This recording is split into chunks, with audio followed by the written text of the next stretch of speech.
மருத்துவமனையில் கவலைக்கிடமா மிக முக்கியமான ஒரு அறிவிப்பு ஒன்று நமக்கு கிடைக்க பெற்றிருக்கிறது நண்பர்களே. இந்த அறிவிப்பை பற்றி தான் இந்த வீடியோவில் நம்ம தெளிவாக பார்க்க போகிறோம். குறிப்பா ரொம்ப ரொம்ப மிக முக்கியமான மூத்த தலைவர் இந்த வைகோ. ஓகேங்களா?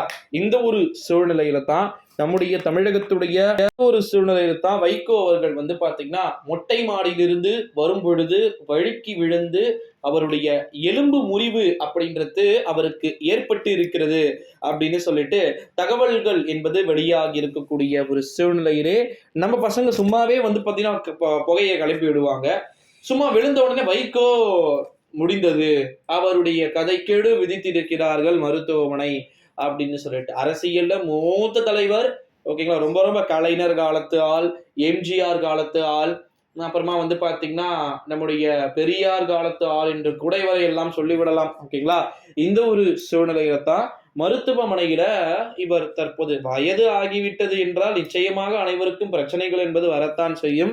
ரீசன்ட் டைம்ல கூட ஈரோடு முத்துச்சாமி என்பவரை உங்களுக்கு தெரியும் என்று நான் நினைக்கிறேன். ஈரோடு முத்துச்சாமி என்ற ஒருவர் இவருடைய மகனுக்கு சீட்டு கொடுக்க வேண்டும் என்ற ஒரே ஒரு ஒற்றை காரணத்திற்காக அனைத்தையுமே பாத்தீங்கன்னா மாற்றிவிட்ட ஒரு சூழ்நிலையிலே நிறைய மாற்றங்கள் அப்படின்றது நடைபெறுவதற்கு வாய்ப்புகள் இருக்குது அப்படின்னு.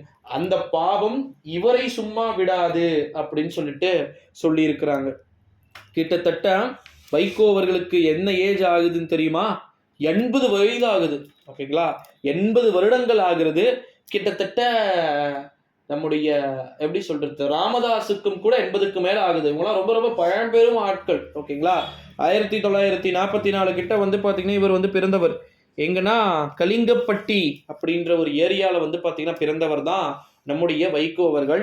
80 வயதை பாத்தீங்கன்னா நெருங்கி இருக்கக்கூடிய ஒரு சூழ்நிலையில தான் மருத்துவமனையில சற்றே ஒரு கவலைக்கிடமான ஒரு சூழலில் இருக்கிறார் என்பதை போல நமக்கு தகவல்கள் என்பது கிடைக்கப்பெற்று ஒரு மிகப்பெரிய ஒரு பரபரப்பை ஏற்படுத்தி இருக்கக்கூடிய ஒரு சூழ்நிலையிலே உண்மையில அப்படியெல்லாம் எதுவுமே கிடையாது அப்படின்னே நம்ம சொல்லிவிடலாம் நண்பர்களே. நம்முடைய தமிழகத்தின் முதலமைச்சருடைய வயதை காட்டிலும் இவருக்கு வயது மிகவும் அதிகம் என்பது குறிப்பிடத்தக்கது அப்படின்னு சொல்லப்படுகிறது நண்பர்களே. இந்த ஒரு சூழ்நிலையிலே நிறைய மாற்றங்கள் அப்படின்றது நடைபெறலாம் அப்படின்னு எதிர்பார்க்கப்படுகிறது. ஓகேங்களா? வைகோ உண்மையிலேயே மருத்துவமனையில ஒரு கவலைக்கிடமான ஒரு சூழ்நிலையில் இருக்கிறாரா என்பதை நிச்சயமாக மருத்துவ நிர்வாகம் அறிவிக்க கூடும். ஓகேங்களா?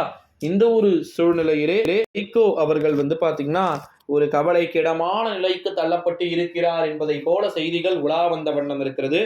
முற்றிலும் வதந்தி என்பது குறிப்பிடத்தக்கது அப்படின்னே சொல்லலாம். வெயிட் பண்ணி பார்க்கலாம் நண்பர்களே. வைகோ அவர்கள் மருத்துவமனையில எப்பேற்பட்ட ஒரு சூழல்ல இருக்கிறார் அப்படின்றத எல்லாமே நம்ம வெயிட் பண்ணி தான் பார்க்கணும். இந்த வீடியோவை உங்க ஃப்ரெண்ட்ஸ் அண்ட் ஃபேமிலி எல்லாருக்குமே பாத்தீங்கன்னா மோஸ்ட்லி ஷேர் பண்ணிக்குமாறு கேட்டுக்கொள்ளப்படுகிறது நண்பர்களே. நம்முடைய தமிழகத்தில் மருத்துவமனையில வைகோ அவர்கள் சற்றே ஒரு கவலைக்கிடமான நிலையில் இருக்கிறார் என்ற செய்தி வெளியாகி இருப்பது சற்று பொய்யான தகவல் அப்படின்னே